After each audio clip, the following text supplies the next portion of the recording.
Que a graça de Cristo Jesus esteja sobre todos vocês nessa noite. Amém? Que bom encontrá-los, que bom vê-los. Alguns já de tantos anos, né? Alguns que já conheço aí há mais de 20 anos e outros que talvez estão vendo hoje pela primeira vez aqui neste lugar. Já há algum tempo desejava estar com vocês e assim que apareceu essa oportunidade de estar aqui em Belo Horizonte com disponibilidade, ainda mais no culto de ceia, né? Eu falei, bom, é um dia oportuno para a gente estar juntos e podemos juntos celebrar a Deus por tudo que Ele tem feito. Eu sou muito grato a Deus por essa igreja, pela história que construímos juntos, né? 11 anos neste lugar, que eu comecei o meu ministério pastoral, bem, né, lá tão distante do ano de 1999, né? Eu tomei posse dia 9 de janeiro de 2000, e foram, para mim, anos muito abençoados, grandes experiências espirituais. Uma boa parte de vocês que estão aqui passaram comigo aqui esses 11 anos, né? Construímos uma família, um lugar amoroso, e eu sempre tenho entendido que há algumas coisas que são responsáveis, né, pelo crescimento nosso, pelo avanço, e não tenho dúvida de que uma das coisas que mais contribuíram para o meu crescimento foram as pessoas com quem eu me relacionei no decorrer desse tempo. A gente cresce à medida que está com pessoas, à medida que nós nos relacionamos com pessoas. Quem tem o hábito de se relacionar muito com pessoas, cresce. Quem tem o hábito de se fechar, ele diminui a cada momento. Porque, de uma forma muito interessante, eu já escrevi uns 2 livros aí, pretendo escrever alguns outros, mas se eu fosse escrever um livro sobre as minhas grandes experiências espirituais, as maiores experiências espirituais, elas seriam exatamente nos meus 11 primeiros anos de ministério neste lugar. E eu tive aqui experiência de tudo enquanto foi tipo, sorte, gênero, não é? Mas eu me lembro de uma delas, que é bem complicado para alguns, que às vezes é um pouco mais religioso, né? E eu estava passando por um tempo meio complicado e precisando de uma resposta de Deus, precisando que Deus falasse comigo, e eu não conseguia ouvir a voz de Deus em lugar nenhum. Nada falava, abria a Bíblia, né? Tentava, nada dava certo, até que eu saí aqui, não me lembro bem para qual desses comércios, fui fazer uma compra, e quando eu saí eu me deparei com um bêbado, mas muito bêbado, e custando a ficar em pé, e ele parou diante de mim, e aquele bêbado falou comigo exatamente a resposta que eu esperava de Deus. Pode parecer uma coisa de louco, né? Mas eu entendi que Deus usa tudo e todos. Não tem limite para Deus. E aquele bêbado parou diante de mim e as falas dele, o que ele dizia, não fazia conexão nem sentido para ele e nem para as pessoas que estavam ao redor.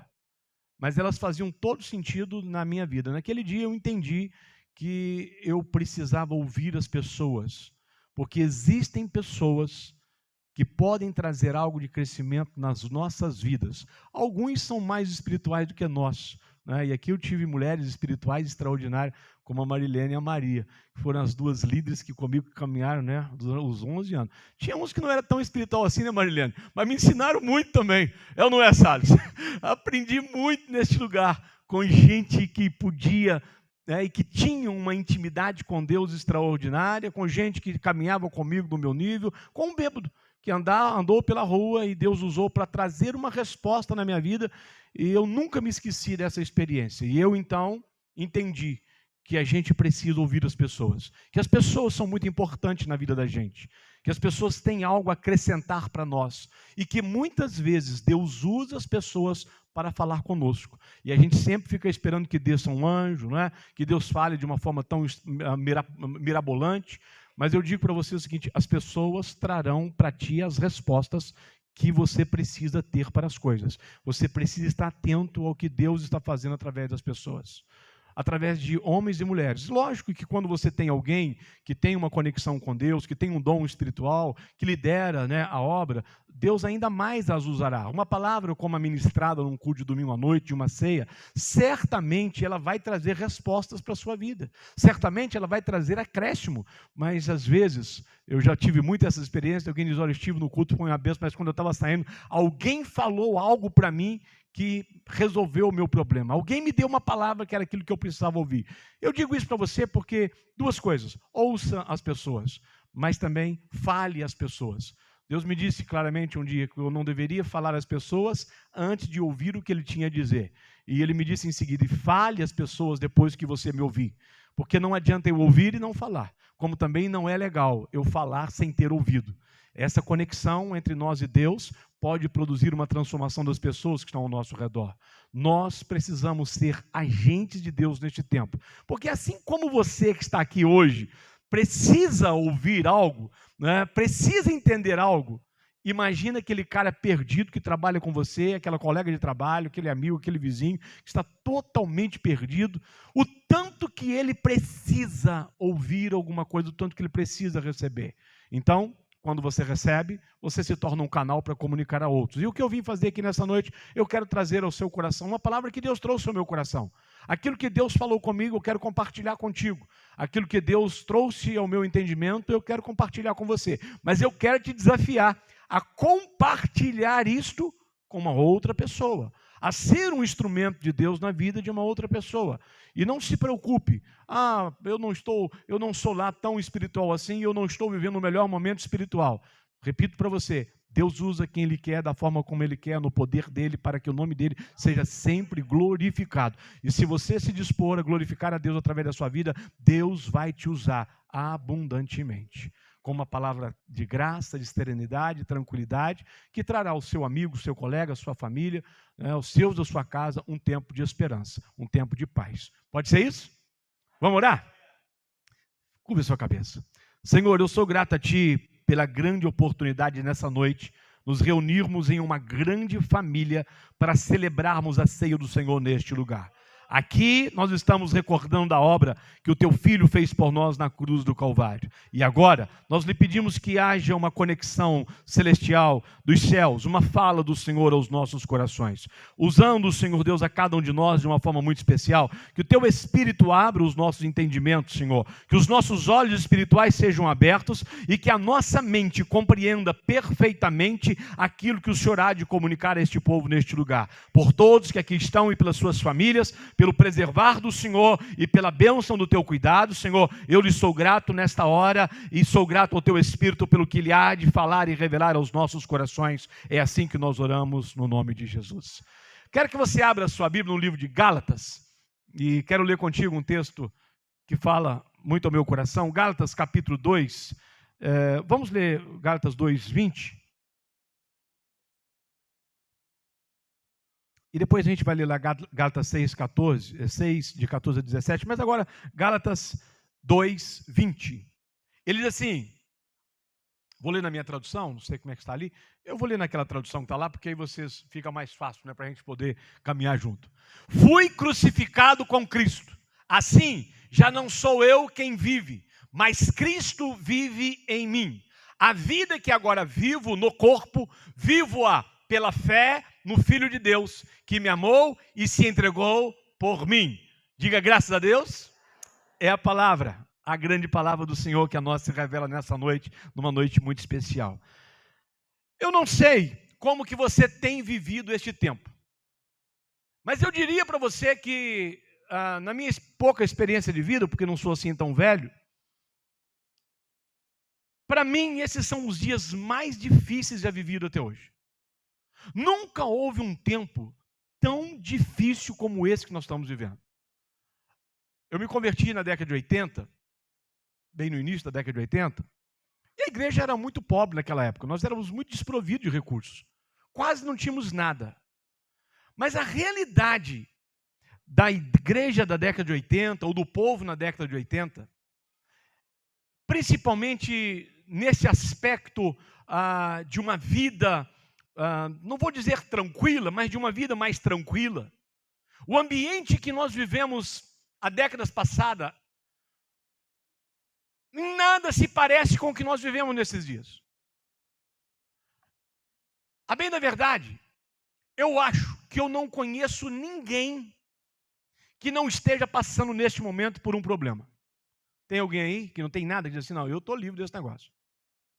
Eu acho que eu não conheço. Alguns estão atravessando um nível de dificuldade, de problemas maior do que os outros. Mas às vezes, quando eu acho que eu estou com um problema e eu começo a conversar com alguém, eu vejo que eu tenho sim problemas. Mas existem problemas que são gigantescos, difíceis.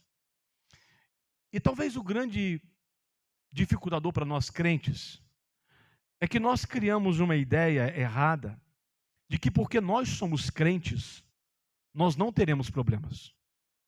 Ou de que, talvez essa ainda seja uma ideia mais errada, de que quando nós começamos a ter problemas, significa, por exemplo, ou que nós estamos em pecado, ou que Deus, de uma certa forma, está nos punindo por algo. E é muito comum a pessoa começar a dizer assim, mas eu não sei por que eu estou passando por isso. Por que Deus está permitindo isso na minha vida? Por que isso chegou? O que eu fiz de errado para poder merecer isso? Mas eu quero dizer para você que as circunstâncias que nos rodeiam neste tempo e que produzem um tempo tão difícil não tem a ver com o que nós fazemos, tem a ver com os tempos que nós estamos vivendo. Estes são os dias maus, aflitivos, dias angustiosos, dias pesados.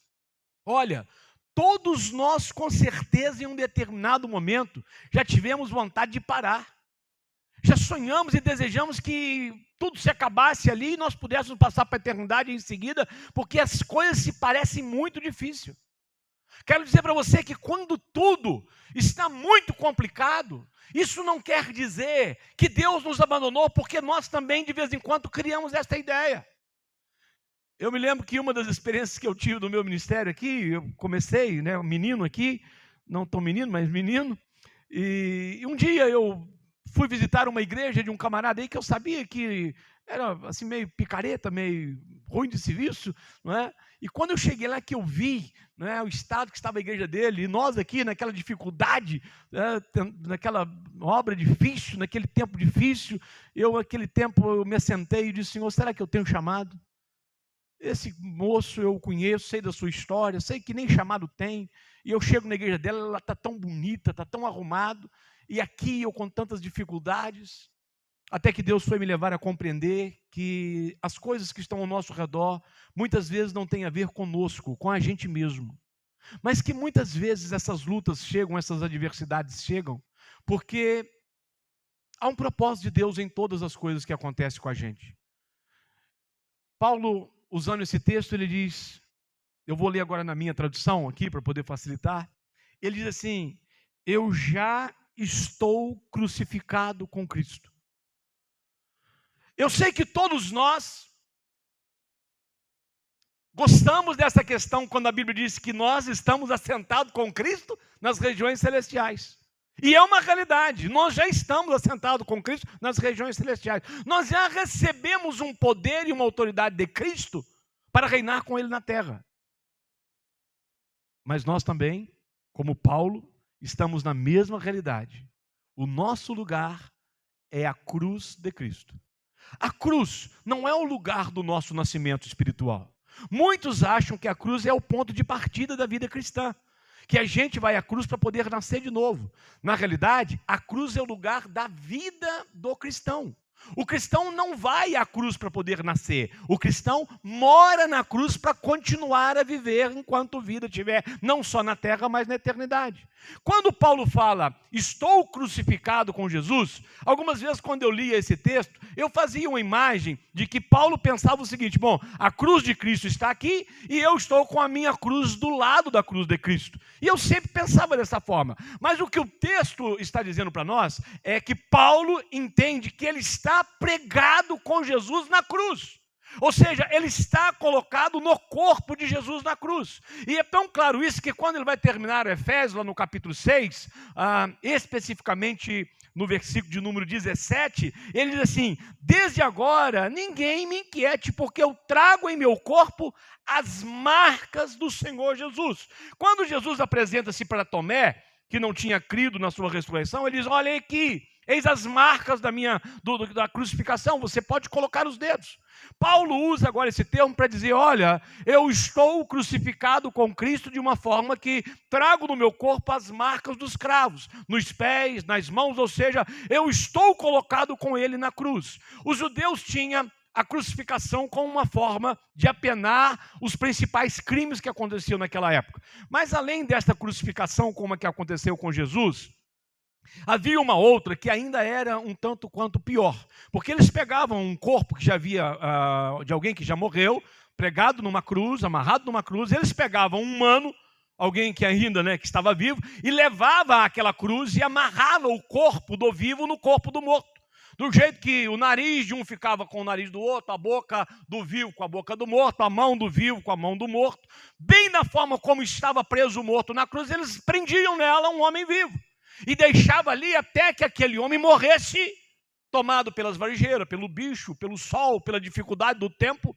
Vagarosamente o corpo que estava vivo ia morrendo pela morte que estava no corpo morto, que ia sendo comunicado àquele corpo que estava vivo. Aqui, de uma forma similar, mas com outro contexto, Paulo está trazendo à nossa vista esta questão. Ele diz, olha, eu fui pregado com ele na cruz, o meu corpo está no corpo dele, eu estou com ele onde ele está. E quando nós falamos da crucificação, que era uma das piores penas que se podiam dar ao homem naquele tempo, e a crucificação tinha uma marca muito interessante, porque ela tirava do homem tudo. À medida em que o homem era condenado à crucificação, ele perdia tudo, inclusive a sua casa. Há um texto no Antigo Testamento que diz assim, arranque-se a trave da sua casa e faça com ela um madeiro para que ele possa ser nele de pendurado. E ali está se referindo à figura de Jesus, porque era tradição na época, na hora de pregar o cara na cruz, de levar o cara para ser crucificado, às vezes não existia madeira, faltava madeira para isso, eles desfaziam a casa, tiravam a madeira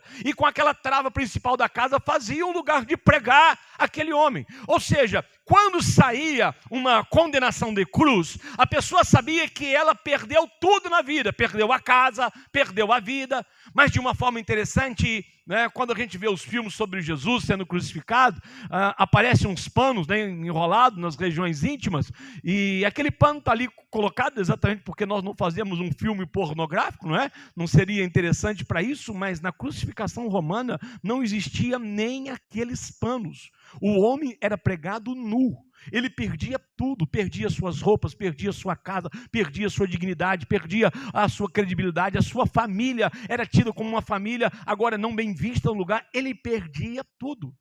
E quando Paulo vai dizer aos crentes sobre esse estado que ele agora está, que é um estado de estar crucificado com Cristo, que para o povo era loucura, porque os judeus viviam atrás de milagres e os gregos atrás de conhecimento, e ele diz, nós pregamos a Cristo e a Cristo crucificado, o que é loucura para os homens, porque a cruz é loucura para o mundo. A cruz aponta para alguém que foi despido de tudo, que não tem nada.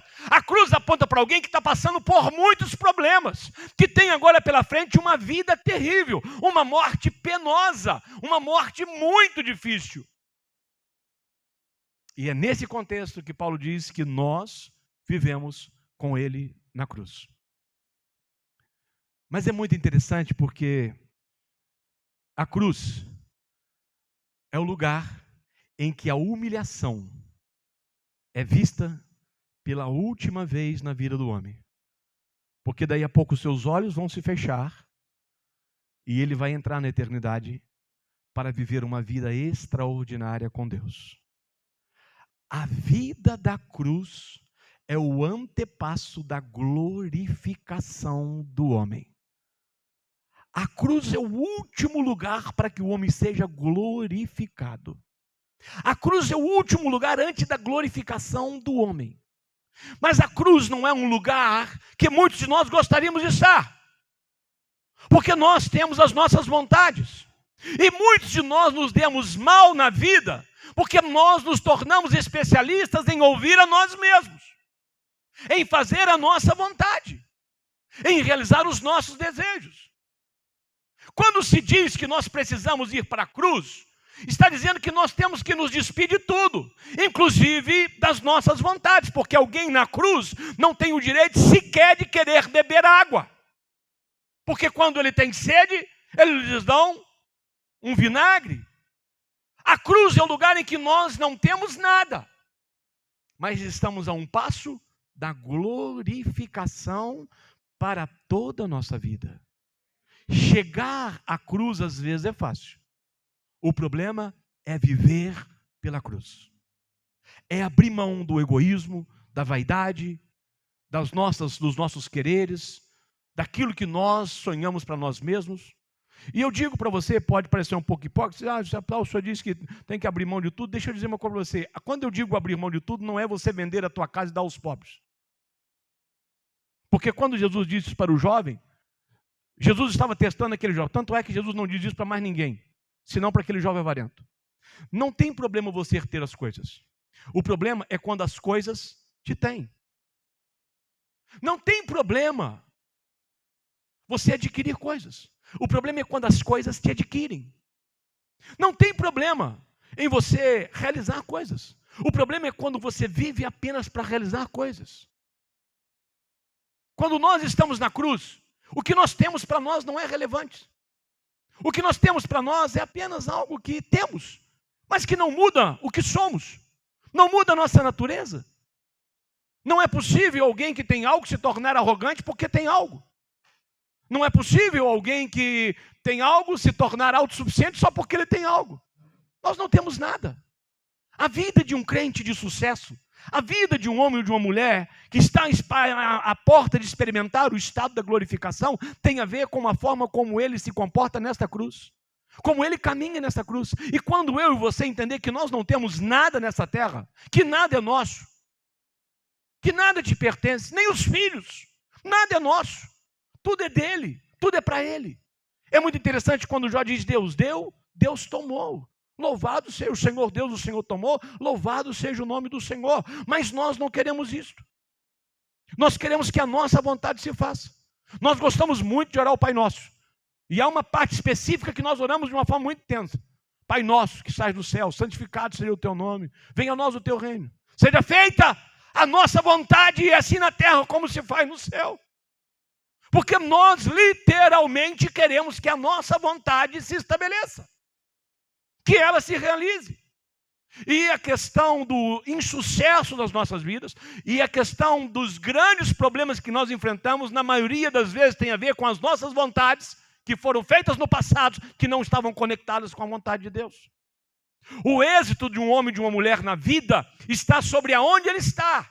Se ele está com Cristo na cruz, se ele está pregado na cruz, se a cruz é para ele algo presente todos os dias, ele terá uma vida de glorificação. Ele experimentará uma vida de êxito. Mas se em algum momento a tua vida é dirigida pela tua vontade, pelo teu nariz, você é o autossuficiente, você é o dono, você é o que toma decisão, você é o que faz, o que vai acontecer é que você vai dar com seus burros na água. E quando eles estiverem afogando, você vai dizer: Deus mais uma vez não me ama, Deus abençoa fulano, mas não abençoa. É possível que Deus esteja irado comigo com alguma coisa, mas você só não pode esquecer que o lugar de Deus te glorificar é na cruz, é na dependência dele, é nos passos dele, é caminhar como ele quer que você caminhe, é se despir de tudo que está no mundo, é não se preocupar com nada, inclusive dizer: olha, que seja feita a tua vontade. Eu digo para os irmãos que talvez um dos textos que mais nos leva a comprovar a nossa maturidade é o texto de Romanos 8, quando ele diz assim: todas as coisas cooperam para o bem daqueles que amam a Deus. Se o teu filho partir agora, você vai ter que entender que de uma forma isso coopera para o teu bem. E nós não conseguimos entender isso. Nós não conseguimos entender que algo, né, eu já disse, parece-me que eu antigamente, quando eu li aquele texto, eu quase que era forçado a acreditar que houve um errozinho ali. Que o texto queria dizer assim: quase todas as coisas, porque tem coisas que não cooperam. E eu quero dizer para você: todas as coisas. Para alguém que está na cruz com Cristo, todas as coisas. Agora, quem está com Cristo na cruz, quem está pregado, não vive mais a sua vida. E é interessante que aí, agora eu vou te dar uma dica muito interessante, uma pegadinha muito interessante, que vai dar agora para você saber se você está na cruz ou não. É que de uma forma muito interessante, pensa agora na imagem da cruz. Pense em toda a imagem que você já viu de alguém crucificado. Há uma coisa que não é possível para alguém que está na cruz com Cristo. Não é possível olhar para trás, porque a cruz não deixa a cabeça virar para trás. Quem está na cruz só consegue olhar para frente, porque a cruz nos projeta para frente. A cruz nos mostra o que vai acontecer daqui nos próximos 10, 3, 4 minutos, 2 horas, ao chegar às 3 horas da tarde. Jesus, sabendo que já estava tudo pronto, ele diz: Pai, tudo está consumado. Eu entrego a minha alma a Ti. E naquela exata hora, termina-se todo o sofrimento terreno de Cristo e começa o estado de glorificação do Filho. A glória desce do alto, encontra-o na cruz, e naquela hora, no momento da crucificação, quando ele dá o último grito, ele esmaga a cabeça de Satanás debaixo dos seus pés, toma a chave do inferno, da morte, o domínio da humanidade, coloca o diabo no seu lugar e sai da cruz triunfante. Jesus não triunfa no domingo de Páscoa, Jesus triunfa na cruz. A glória não começou na ressurreição, a glória começa com a morte na cruz. Quando ele morre, ele começa a reinar no exato momento da sua morte. Ele passa a ter todo o poder. Por isso que é o sangue, é a cruz que determina o nível de vitória na vida de um crente. Lógico que nós celebramos a sua ressurreição, ele é muito importante, mas Jesus não passou dormindo aqueles 3 dias. Naqueles 3 dias ele colocou em ordem o mundo espiritual de uma forma extraordinária, para que eu e você pudéssemos reinar com ele.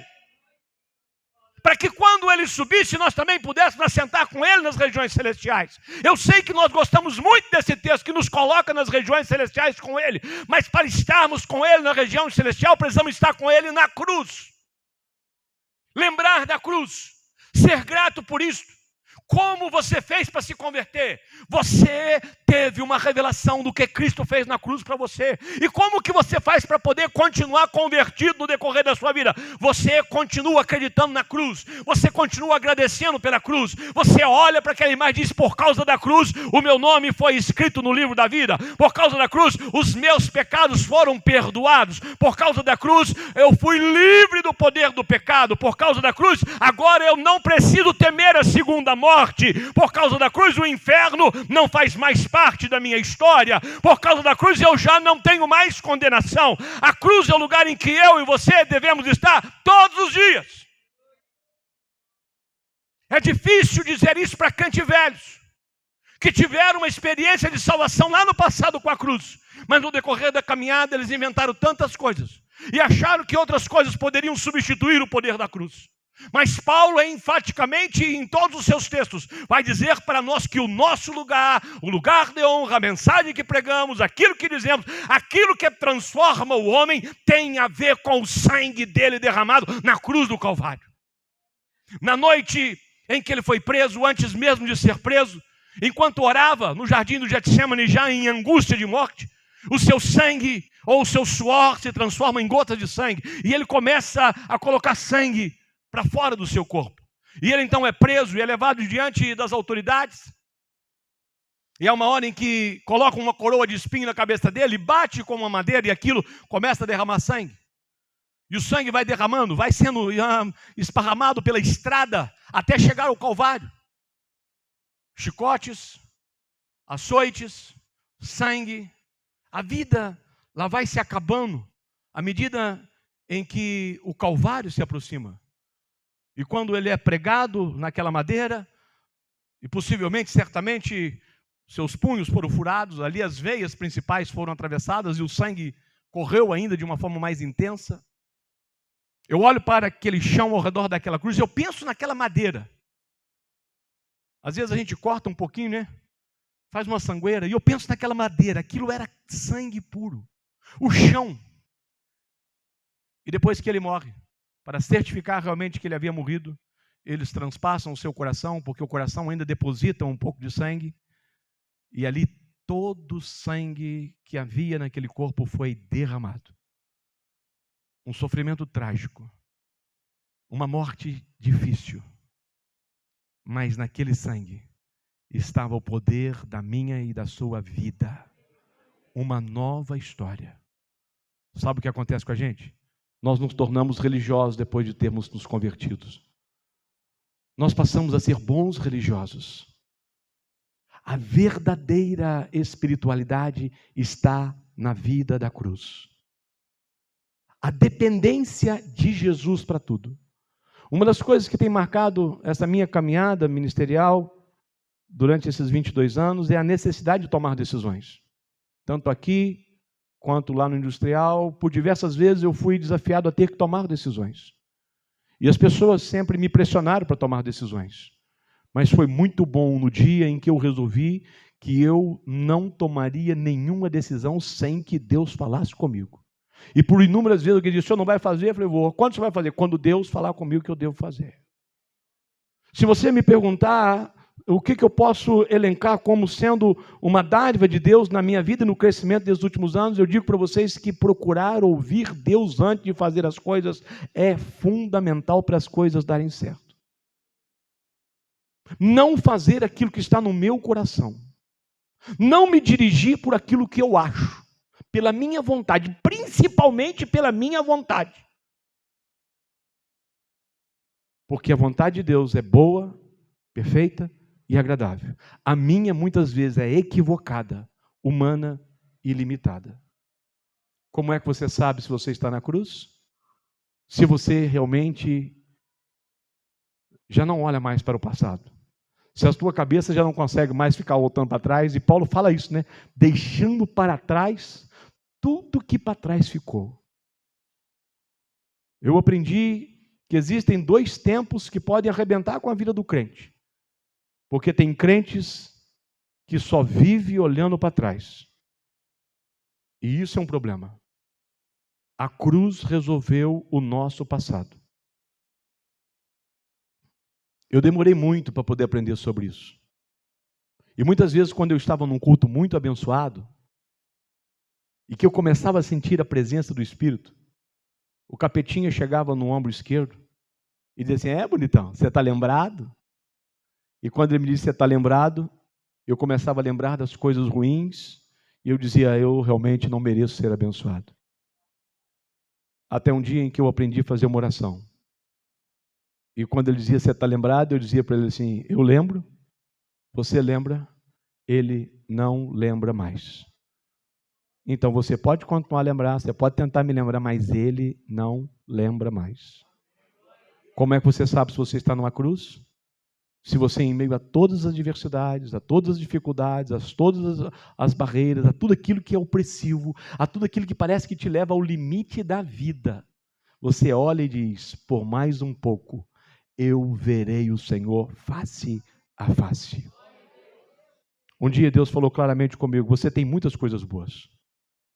E se eu não te der alguns problemas de vez em quando, você vai se encantar com o mundo. Porque quem só tem coisas boas no mundo, ama o mundo. Encanta com o mundo. E Deus permite que estas coisas ruins aconteçam ao nosso redor, para que nós nos desencantemos com essa terra. Para que nós não criemos esperança nessa terra. Os teus pés precisam estar escaldados com a areia do deserto. Mas os teus olhos e a tua mente precisam estar erguidos para o alto. E ainda que você perca todo o couro dos teus pés, os teus olhos e a tua mente não pode ser tirado do caminho para onde você está indo, do lugar que te espera, no momento em que você vai poder dizer como Jesus, está consumado. Acabei a carreira, guardei a fé e agora estou entrando no estado de glorificação com Deus. Isso não quer dizer com esta palavra que você vai viver um inferno na terra e não vai ter vitória. Isso quer dizer que você pode viver uma vida de vitória apesar dessas adversidades. Quando você tirar os teus olhos da cruz ou do sofrimento ou das lutas e olhar para onde você está indo, você vai dizer, vale a pena estar onde eu estou, porque tem muitos que não estão aqui na cruz, mas não irão para onde eu vou, não terão o destino que eu terei, e vale a pena continuar nesse caminho, porque a recompensa será maravilhosa e eterna. Olhe para a cruz todos os dias. Aquele temperamento ruim, aquele domínio próprio que você não tem, aquele linguajar inadequado, todas as vezes que você se deparar com aquilo, diga para você mesmo: este não sou eu. Esse não é o homem que está na cruz. Quem está na cruz não permite que o seu domínio próprio, que a sua falta de domínio próprio, que as suas vontades, que aquilo que lhe domina no pecado prevaleça. Porque uma das coisas que a morte de Jesus fez por nós, ela nos deu o poder de sermos livres do pecado. Eu sei que você entende o poder do perdão dos seus pecados. E é muito bom que você entenda isso. É muito bom que você entenda que quando você peca, Deus tem o poder de te perdoar. Que pelo poder do sangue você vai ser perdoado. Mas a vida de quem está pregado na cruz entende que agora ele está livre do pecado. Você não precisa mais viver em pecado. Você não precisa mais viver escravizado pelo pecado. É essa compreensão da liberdade que a cruz nos dá. Qual é a possibilidade de alguém que está pregado numa cruz abrir uma revista pornográfica ou ficar pensando em coisas, em besteira lá na cruz? Existe essa possibilidade? Não. Porque ali o cara sabe que está no final daquela história.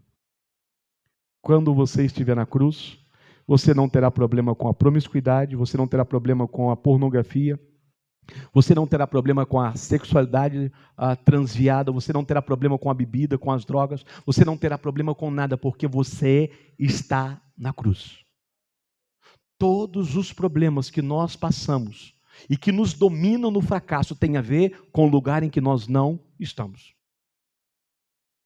Na cruz, não dá nem para o cara pecar mais. Ele não consegue nem mais ter consciência do pecado. Ele não consegue mais nem pensar no pecado. Porque a vida, diferente daquele primeiro quadro que eu pintei para vocês, em que a morte que está naquele corpo apodrecido, está passando para aquele cara que está agora pregado na cruz com ele, ou amarrado na cruz com ele. No caso da mensagem da cruz que proclamamos, a vida, porque ele não morreu, ele não ficou na cruz, a cruz não pôde detê-lo, ele é chamado de o autor da vida. Então quando você está com ele na cruz, a vida dele passa para você, você passa a cheirar como ele cheira, você passa a falar como ele fala, você passa a pensar como ele pensa, e você passa a ter os desejos que ele tem. Esta é a vida do crente. A vida do crente não é mais um culto, não é mais um encontro no domingo, nem mais uma ceia. A vida do crente é o Cristo que agora vive nele.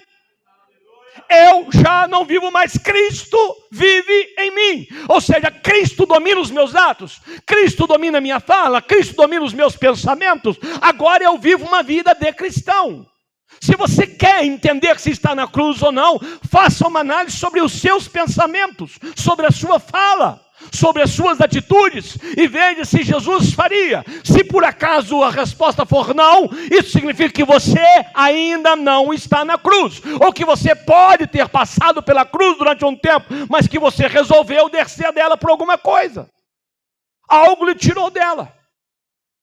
E esta compreensão é fator que precisa acontecer na igreja agora, para que nós possamos ser as pessoas que vão transformar essa sociedade. Aqui no Palmeiras não precisa de mais igreja evangélica. Não precisa de mais templo, já tem templo demais. Sabe o que está precisando aqui? Aqui precisa de gente transformada por esse poder, que sejam verdadeiros discípulos de Jesus, que ajam como Jesus, que vivam como Jesus, para transformar toda essa sociedade que está ao nosso redor. É isso.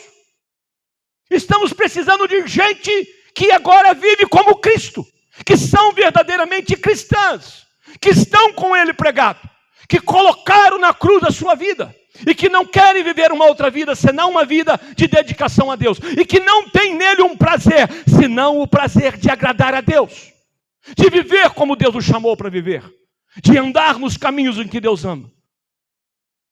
Todos vocês já devem ter tido uma namorada, ou tem até hoje, e uma das coisas que a gente faz é tentar agradar a mulher da gente. E como é que a gente agrada? Depois de um tempo, né, Salles? A gente já sabe o que gosta de comer, a que hora gosta de dormir, a que hora gosta de levantar, do que não gosta que a gente faz. E aí você pode viver aquela vida difícil de casamento, que você sabe exatamente o que a tua esposa não gosta, e você vai fazendo o que ela não gosta, para que você possa azedar ainda mais o seu casamento. Ou você pode entender o que ela não gosta, e entender o que ela gosta, e começar a deixar de fazer o que ela não gosta e fazer o que ela gosta. E aí você começa a crescer no conceito daquela mulher. Isso vale para o homem e para a mulher. É esta este o grande desafio na nossa vida cristã. Nós sabemos o que agrada a Deus e o que não agrada. Nós sabemos o que alegra o coração de Deus e o que não alegra. Nós sabemos o que torna Deus satisfeito conosco e o que torna Deus insatisfeito conosco. A questão é que fora da cruz nós não conseguiremos agradá-lo. A vida que agora vivo, a vivo no poder do Filho de Deus, pela fé. É possível que você já tenha caminhado muitas léguas, muitos quilômetros, mas eu não sei a altura da caminhada, aonde você está hoje. Ele diz assim, no capítulo 6, mais longe esteja de mim gloriar-me, a não ser na cruz de nosso Senhor Jesus Cristo, pela qual o mundo está crucificado para mim. E olha o que ele vai dizer, eu estou lendo isso para vocês em Gálatas 6,14. O mundo está crucificado para mim e eu para o mundo. Não há nada no mundo mais que me dá prazer. E então eu não preciso viver mais nada que tem no mundo. Você pode ser crente há 40 anos, como eu já estou há 40 anos. Mas se o mundo ainda está vivo dentro de ti, você não está na cruz. Você se tornou membro desta igreja. Você pode ser até um pastor.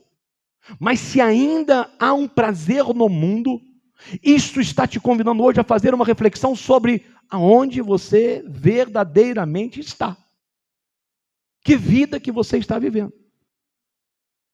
Porque em Cristo Jesus, nem a circuncisão, nem a incircuncisão tem virtude alguma, mas sim o ser, diga comigo assim, uma nova criatura. E todos quantos andam conforme esta regra, paz e misericórdia sobre eles e sobre o Israel de Deus. Desde agora, ninguém me inquiete, porque trago no meu corpo as marcas de Jesus. Será que você está com as marcas? Teus pés estão furados? Tuas mãos estão furadas? O teu lado direito, lado esquerdo, está transpassado? Ou quando se olha para você não vê as marcas de Jesus? Ou quando se olha para você, ou você mesmo, porque o ideal é que você faça isso. Eu não posso medir você, eu meço a mim. Deus falou contigo nessa noite? Todos os problemas que nós vamos passar, para quem está na cruz, é irrelevante. São pequenos demais. E a gente atravessa com os olhos erguidos na glória, dizendo mais um pouquinho, e eu verei face a face, como Ele é. E eu me verei livre de todas as dores, de todo o sofrimento, de toda a dificuldade. E não haverá mais choro, não haverá mais luto, não haverá mais perda, não haverá mais tristeza, não haverá mais escuridão, porque o sol da justiça nos iluminará para todo sempre. Esta é a fé que vale a pena ser vivida. Por ela vale a pena sair de casa num domingo à tarde como esse e vir para um culto. Por ela vale a pena ir a um GCL. Por ela vale a pena abrir a boca e comunicar a alguém a mensagem do Evangelho.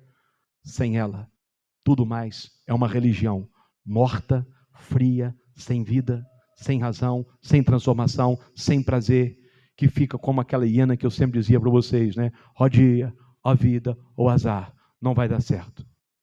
Porque Deus não me ama como ama o outro. Porque Deus abençoou o outro mais do que a mim. Porque eu fiz um pecado e Deus não perdoa ainda. Porque eu estou vivendo.